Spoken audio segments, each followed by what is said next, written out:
Ay, ka ba? Ganun talaga pag nagpo-project ka kailangan. Kasi naman naman. Ikaw naman ano ginagawa natin sa buhay. Kasi ako working. You're working. Saan to? At bilang ano? I'm working in accounting staff and one to that. Oh! Ito siyang banker. Lakas mo naman! Ano to? Ikaw lang nakasalitin. Actually, my doing there is very much heroic show. Wow!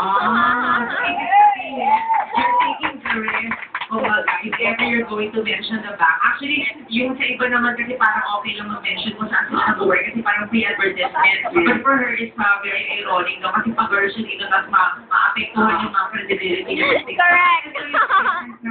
Correct! Ilabas nila yung ano nila. Yung katotohanan. Palakpakan natin siya. Maraming salamat.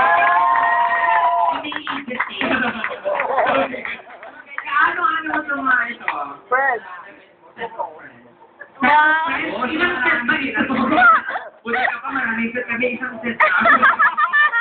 Kaya bumulog ka na. Bigyan mo lang sila ng mensahe pa. Mensahe. Sabihin mo mensahe. Work!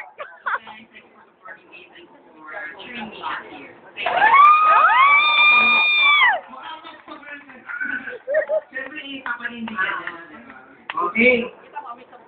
So, ang nabunot niyang word ay faith. Faith. Faith. Ladies and gentlemen, faith is our emotional together. We should have strong faith together because He is our Savior.